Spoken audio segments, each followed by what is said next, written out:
जो आज देखकर मुंह फेरते हैं उनके देखने का नज़रिया बदल देंगे। कि जो आज देखकर मुंह फेरते हैं उनके देखने का नज़रिया बदल देंगे। और याद रखना मेरे दोस्त, हमारे किस्मत नहीं सिर्फ दिन बुरे हैं, इंतज़ार करो वो भी बदल देंगे।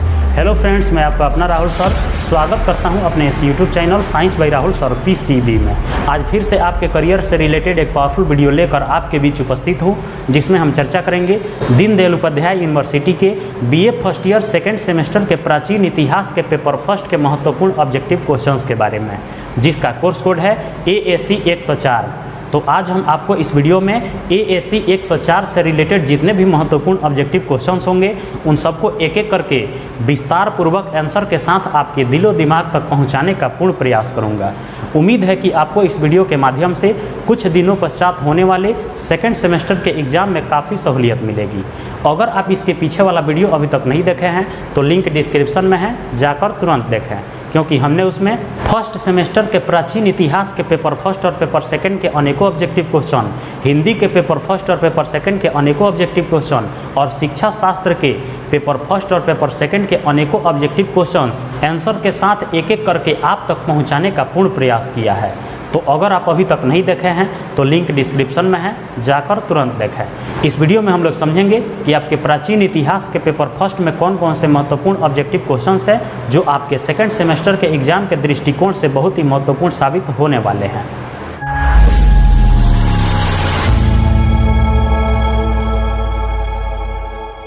तो आपके BA first year second semester के प्राचीन इतिहास का सबसे पहला महत्वपूर्ण ऑब्जेक्टिव क्वेश्चन है, ऐतरेय और कौशितकी किस वेद के ब्राह्मण ग्रंथ हैं? ऐतरेय और कौशितकी किस वेद के ब्राह्मण ग्रंथ हैं? तो आपका आंसर हो जाएगा ऋग्वेद के।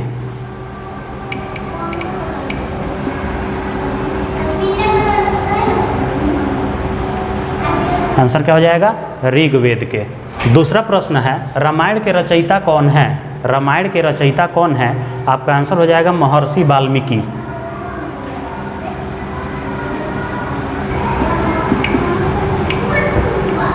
रामायण के रचयिता कौन है? महर्षि वाल्मीकि हैं। अगला क्वेश्चन है 3 नंबर, सप्तसाहस्त्री संहिता किसे कहा जाता है? सप्तसाहस्त्री संहिता किसे कहा जाता है? आपका आंसर हो जाएगा महाभारत को।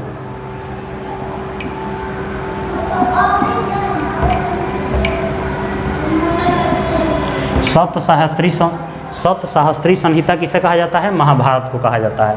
अगला क्वेश्चन है 4 नंबर, सी यू की के लेखक कौन है? सी यू की एक पुस्तक है, उसके लेखक कौन है? तो आपका आंसर हो जाएगा वेनसांग।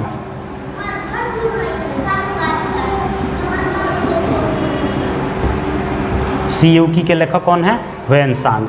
अगला क्वेश्चन है 5 नंबर, आदि काव्य के नाम से किसे जाना जाता है? आदि काव्य के नाम से किसे जाना जाता है? आपका आंसर हो जाएगा रामायण को।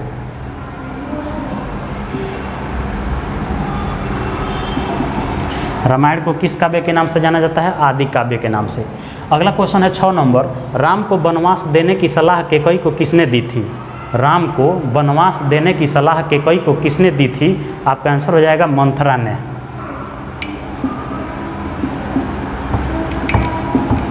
मंथरा के कहने पर ही कैकेयी क्या की? राम को वनवास की सलाह दे दी। अगला क्वेश्चन है 7 नंबर, रामायण किस युग से संबंधित है? रामायण किस युग से संबंधित है? तो आपका आंसर हो जाएगा त्रेता युग से।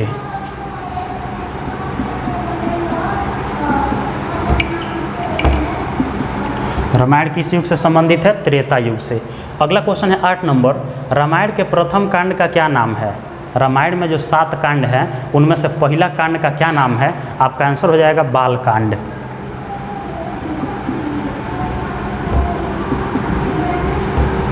सातों कांड में से सबसे पहला कांड कौन सा है? बाल कांड। अगला क्वेश्चन है 9 नंबर, रामायण में कुल कितने कांड हैं?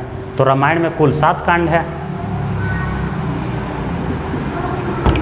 रामायण में कितने कांड हैं? 7 कांड है। अगला क्वेश्चन है 10 नंबर, रामायण तथा महाभारत की रचना मूल रूप से किस भाषा में हुई थी? रामायण और महाभारत की रचना मूल रूप से किस भाषा में हुई थी? आपका आंसर हो जाएगा संस्कृत भाषा में।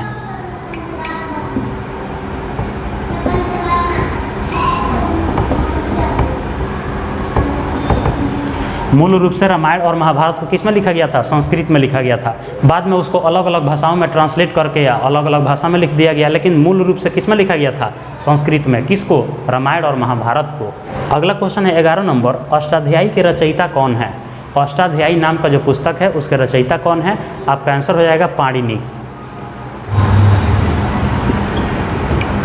अष्टाध्यायी के रचयिता कौन है? पाणिनि। अगला क्वेश्चन है 12 नंबर, किस स्रोत से पता चलता है कि समुद्रगुप्त बीड़ा वादक था? किस स्रोत से पता चलता है कि समुद्रगुप्त बीड़ा वादक था, मतलब बीड़ा बजाने वाला था? तो आपका आंसर हो जाएगा अभिलेख से।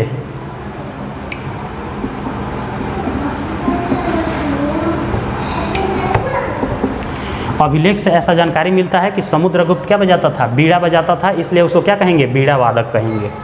अगला क्वेश्चन है 13 नंबर, ऋग्वेद में सबसे महत्वपूर्ण देवता कौन है? ऋग्वेद में सबसे महत्वपूर्ण देवता कौन है? आपका आंसर हो जाएगा इंद्र। ऋग्वेद के सबसे महत्वपूर्ण देवता कौन है? इंद्र हैं। अगला क्वेश्चन है 14 नंबर, ऋग्वेद में सूक्तों की संख्या कितनी है? तो ऋग्वेद में सूक्तों की संख्या कितनी है? 1028।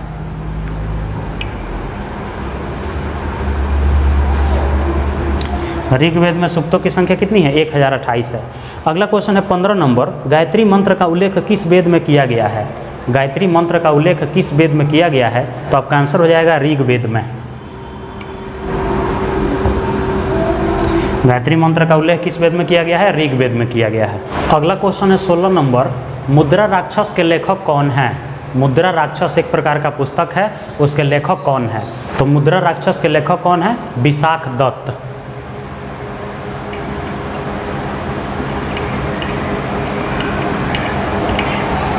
आंसर क्या हो जाएगा? विशाख दत्त। अगला क्वेश्चन है 17 नंबर, बुद्ध चरित्र किसने लिखा है? बुद्ध चरित्र भी एक पुस्तक है, यह किसने लिखा है? तो आपका आंसर हो जाएगा अश्वघोष ने लिखा है।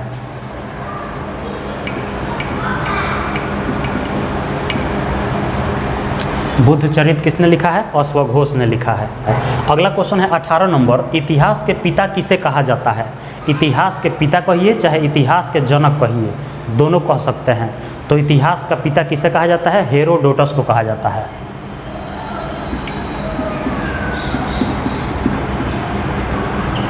आंसर क्या हो जाएगा? हेरोडोटस। अगला क्वेश्चन है 19 नंबर, ऋग्वैदिक काल में परिवार कैसा होता था? ऋग्वैदिक काल में जो परिवार था वह किस प्रकार का होता था? तो आपका आंसर हो जाएगा पितृसत्तात्मक। ऋग्वैदिक काल का परिवार कैसा होता था? पितृसत्तात्मक होता था, मतलब कि पिता प्रधान हुआ करते थे उस वक्त में।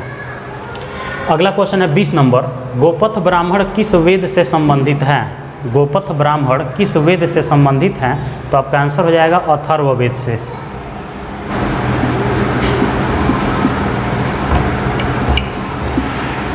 गोपथ ब्राह्मण किससे संबंधित है? अथर्ववेद से संबंधित है। अगला क्वेश्चन है 21 नंबर, रावण कौन सा वाद्य यंत्र बजाता था? रावण कौन सा वाद्य यंत्र, मतलब रावण क्या बजाता था? तो आपका आंसर हो जाएगा वीणा। रावण कौन सा वाद्य यंत्र बजाता था? बीड़ा बजाता था। अगला क्वेश्चन है 22 नंबर, उस जंगल का क्या नाम था जहां राम, सीता और लक्ष्मण वनवास के समय रुके थे? उस जंगल का नाम बताना है जहां पे वनवास के समय में राम, सीता और लक्ष्मण रुके थे, मतलब ठहरे थे। तो आपका आंसर हो जाएगा दंडकारण्य।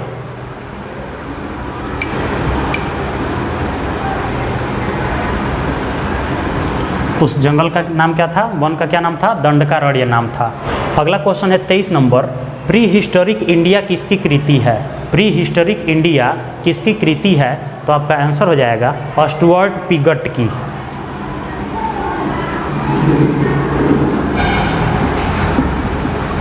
प्री हिस्टोरिक इंडिया किसके कृति है? स्टुअर्ट पिगट की कृति है। अगला क्वेश्चन है 24 नंबर, नर्तकी की मूर्ति कहाँ से मिली थी?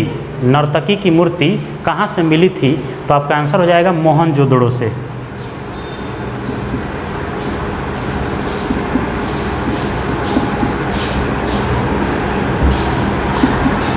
नर्तकी की मूर्ति कहाँ से मिली है? मोहनजोदड़ो से मिली है। अगला क्वेश्चन है 25 नंबर, युग्मित समाधान के साक्ष्य कहाँ से प्राप्त हुए हैं? युग्मित समाधान के साक्ष्य कहाँ से प्राप्त हुए हैं? तो आपका आंसर हो जाएगा लोथल से।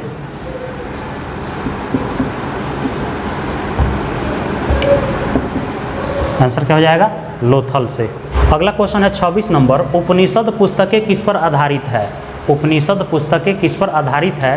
तो आपका आंसर हो जाएगा आध्यात्मिक ज्ञान और दर्शन पर। आंसर क्या हो जाएगा? आध्यात्मिक ज्ञान और दर्शन पर क्या आधारित है? उपनिषद पुस्तकें। अगला क्वेश्चन है 27 नंबर, बृहत स्नानागार किस पुरातात्विक स्थल से मिला था? बृहत स्नानागार किस पुरातात्विक स्थल से मिला था? तो आपका आंसर हो जाएगा मोहनजोदड़ो से।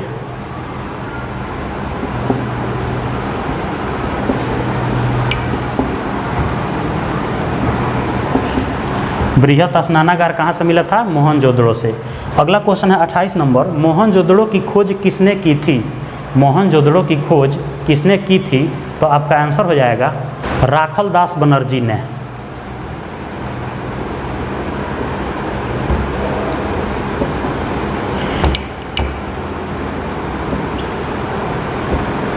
कभी कभी क्या करता है कि राखल दास बनर्जी ऑप्शन में देता है और कभी कभी इसका शॉर्टकट नाम आर.डी. बनर्जी दे देता है। तो क्वेश्चन में ये भी लिख लीजिए आर.डी. बनर्जी।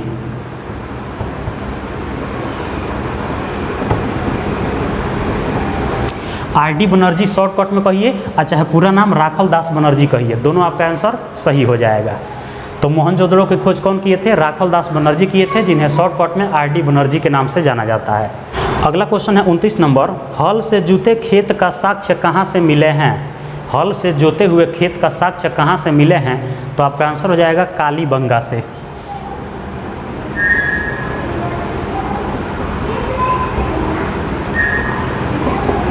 आंसर क्या हो जाएगा? कालीबंगा से। कालीबंगा से क्या मिले हैं? हल से जोते हुए खेत का साक्ष्य मिले हैं, मतलब प्रमाण मिले हैं।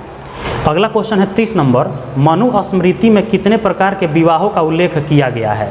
मनुस्मृति में कितने प्रकार के विवाहों का उल्लेख किया गया है? आपका आंसर हो जाएगा 8 प्रकार के।